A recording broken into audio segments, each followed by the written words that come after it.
निर्देशांक ज्यामिति के प्रश्नावली 3.2 का कुछ क्वेश्चन देख रहे हैं, जिसमें पहला क्वेश्चन दिया गया है कि निम्नलिखित प्रश्नों में से प्रत्येक प्रश्न का उत्तर दीजिए। पहला क्वेश्चन इसमें दिया है, कर्तीय तल में किसी बिंदु की स्थिति निर्धारित करने वाली क्षैतिज और ऊर्ध्वाधर रेखा का क्या नाम है।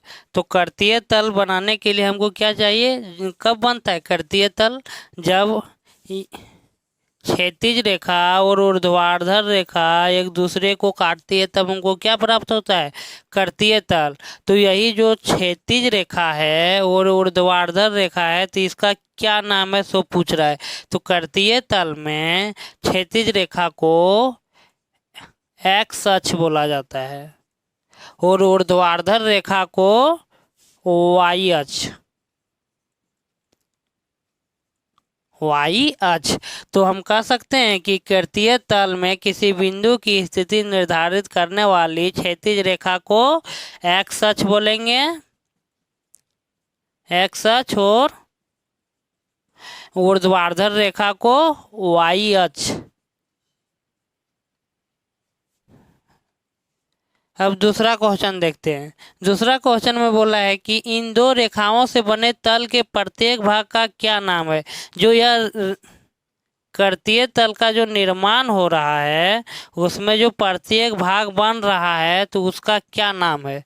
तो जब इसको एक्स अक्ष और वाई अक्ष एक दूसरे को काटता है, तो वह कितने भागों में बंटता है, चार भागों में। चार भागों में बंटने के कारण ही इसको चतुर्थांश बोला जाता है। चार भागों में बंटने के कारण इसको क्या बोलेंगे, चतुर्थांश।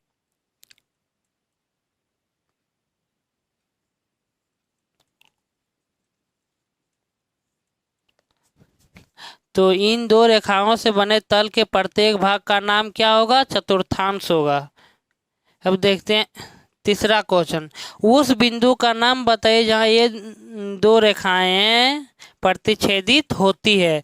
जब इसमें पूछ रहा है कि एक्स अक्ष और वाई अक्ष एक दूसरे के जिस बिंदु पर प्रतिच्छेदित हो रहा है, उससे क्या बोलेंगे, उस बिंदु को क्या बोला जाता है। जब एक्स अक्ष और वाई अक्ष एक दूसरे को जिस बिंदु पर प्रतिच्छेदित करता है, उस बिंदु को मूल बिंदु कहते हैं, मूल बिंदु।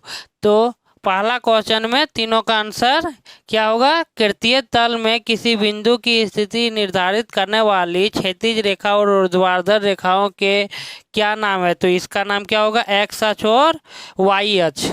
दूसरा क्वेश्चन है कि इन दो रेखाओं से बने तल के प्रत्येक भाग के नाम बताइए। तो प्रत्येक भाग का नाम क्या होगा, चतुर्थांश होगा। अगर पहला चतुर्थांश है तो क्या बोलेंगे, पहला। दूसरा है तो दूसरा चतुर्थांश बोलेंगे। तीसरा नंबर का है तो तीसरा चतुर्थांश बोलेंगे। चौथा है तो चौथा चतुर्थांश बोलेंगे, चौथा चतुर्थांश बोलेंगे। ठीक।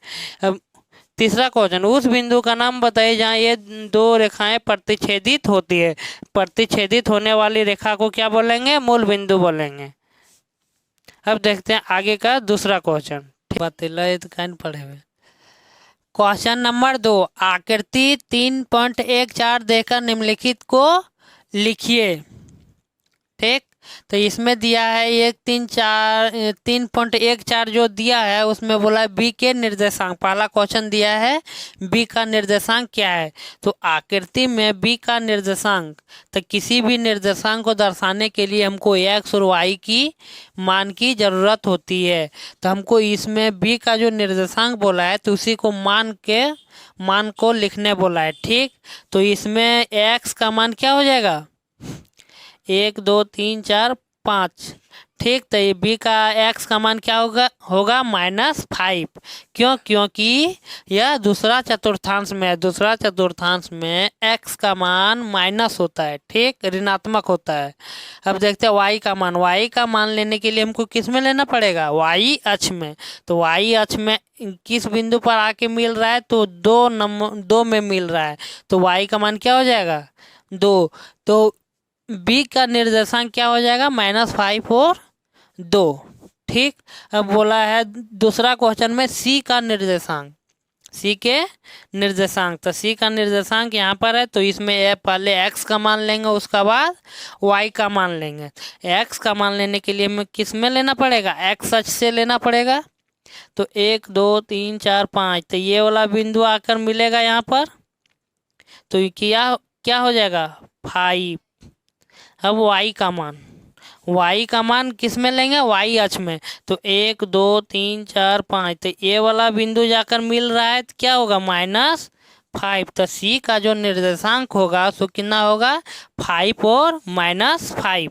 अब आगे तीसरा नंबर का क्वेश्चन में दिया है कि निर्देशांक -3 और -5 द्वारा पहचाना गया बिंदु, यानी कि हमको एक्स और वाई का मान दे दिया है। जब बोल दिया है कि एक्स और वाई का मान इतना है, तो वो बिंदु किस जगह पर कटेगी, तो मान क्या दिया है -3 दिया है और -5 दिया है। जब दोनों का मान क्या दिया है, माइनस में दिया है, यानी कि ऋणात्मक में दिया है, तो ऋणात्मक दोनों रहने के कारण यह किस चतुर्थांश में होगा, पहले देखेंगे किस चतुर्थांश में ही होगा। तो जब दोनों माइनस है, इसका मतलब यह तीसरा नंबर का चतुर्थांश में होगा। क्योंकि तीसरा नंबर का जो चतुर्थांश का मान है, जो एक्स का मान भी माइनस में होगा और वाई का मान भी माइनस में होगा। जब दोनों का मान माइनस में होगा तो यह तीसरा चतुर्थांश होगा।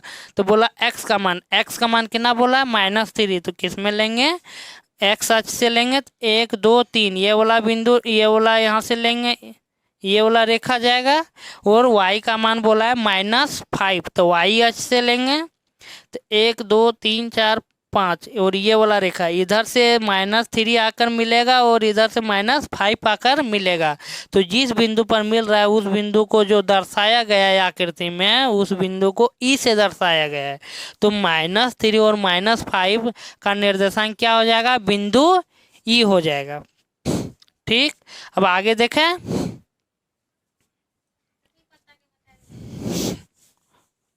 अब बोला निर्देशांक 2 और -4 द्वारा पहचाना गया, 2 और -4, तो 2 का मान किस में है, प्लस में, और 4 का मान माइनस में। प्लस और माइनस जिस रहता है उस चतुर्थांश वह जाएगा चौथा नंबर। क्योंकि चौथा नंबर का चतुर्थांश का मान प्लस में, एक्स का मान प्लस में और वाई का मान माइनस में होता है। अब देखते हैं कितना बोला है, एक्स का मान 2 बोला है, तो एक्स अक्ष से लेंगे 1 2 ये वाला रेखा, और y का मान बोला है -4, तो y अक्ष से लेंगे, y अक्ष में 1 2 3 4, तो ये वाला रेखा आकर मिलेगा, यानी कि 2 और -4, तो यह जिस बिंदु पर आकर मिल रहा है उस बिंदु को क्या दर्शाया गया है, जी से। तो 2 और -4 का द्वारा पहचाना गया बिंदु क्या हो जाएगा, जी हो जाएगा। ठीक, अब बोला है डी का भुज। हम लोग पढ़ चुके हैं कि x का जो मान होता है वह भुज होता है, और y का मान जो होता है सो क्या होता है, कोटि होता है। तो हमको किसका मान पूछा है, भुज का पूछा है। तो पहले, लेकिन किस बिंदु पर, बिंदु डी पर, तो पहले बिंदु डी देखकर उसका x और y का मान पहले रखेंगे। ठीक, तो बिंदु डी यहाँ पर है, तो बिंदु डी में x का मान क्या हो जाएगा, x अक्ष से लेंगे, तो 1 2 3 4 5 6, तो x का मान क्या हो जाएगा 6, और y का मान 1 2 ये वाला रेखा होगा, तो 1 2 क्या हो जाएगा 2। तो हमको किसका मान पूछा है, बिंदु डी का भुज। तो भुज क्या हो जाएगा, x का मान भुज होता है, तो यहाँ पर भुज जो है, तो भुज का मान क्या हो जाएगा 6, यानी कि 6। अब बोला बिंदु H की कोटि, बिंदु H की कोटि, तो y को क्या कहते हैं, कोटि कहते हैं।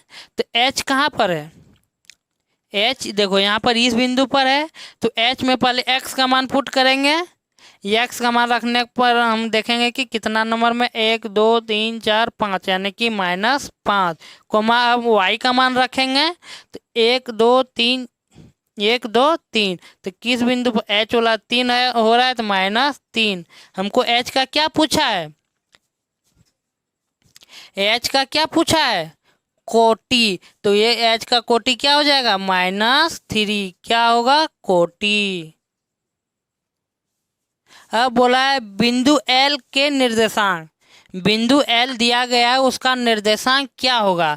तो बिंदु एल, तो बिंदु एल ये है, तो किसी भी निर्देशांक को दर्शाने के लिए हमको क्या चाहिए, एक्स और वाई चाहिए। लेकिन हम लोग पहले पढ़ चुके हैं, अगर एक्स अक्ष में वाई का मान क्या होता है,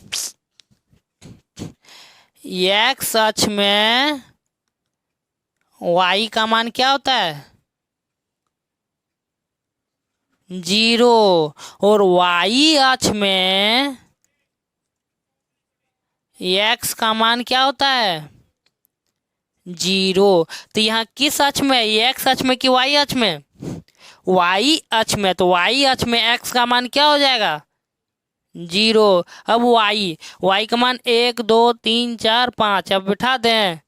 तो जो एल का निर्देशांक होगा सो क्या होगा, 0 और 5। अब बिंदु एम के निर्देशांक, बिंदु एम कहाँ पर है, बिंदु एम इस जगह पर है, ठीक। तो बिंदु एम का निर्देशांक के लिए हमको, ये तो एक्स अक्ष में है, तो एक्स अक्ष में वाई का मान क्या होता है, 0 होता है। तो पहले एक्स अक्ष में एक्स का मान पुट करेंगे, 1 2 3, यानी कि कितना होगा, -3। लेकिन वाई का मान क्या हो जाएगा, 0। क्यों, क्योंकि एक्स अक्ष में वाई का मान क्या होता है, 0 होता है, ठीक। हम लोग सीख चुके हैं कि बी का निर्देशांक क्या हो जाएगा, बी का निर्देशांक -5 और 2 हो जाएगा। सी का निर्देशांक क्या हो जाएगा, 5 और -5। अब निर्देशांक -3 और -5 द्वारा पहचाना गया। देखो क्या बोला है, निर्देशांक -3 और -5 द्वारा पहचाना गया बिंदु, -3 और -5 जो बिंदु पर कट रहा है उस बिंदु को क्या कहेंगे, ई। निर्देशांक 2 और -4 द्वारा पहचाना गया बिंदु, 2 और -4, 2 और -4 कहाँ पर है, 2 और -4 यानी कि बिंदु जी होगा, ठीक। डी का भुज क्या है, डी का भुज कितना होगा, 6 होगा, ठीक। अब बिंदु एच की कोटि, बिंदु एच की कोटि -3 और बिंदु एल के निर्देशांक, बिंदु एल का निर्देशांक कितना हो जाएगा, 0 और 5 होगा, ठीक। क्यों, क्योंकि वाई अक्ष में एक्स का मान 0 होता है। अब बिंदु एम के निर्देशांक, बिंदु एम का निर्देशांक क्या होगा, -3 और 5। क्यों, क्योंकि एक्स अक्ष में वाई का मान क्या होता है, 0 होता है, ठीक।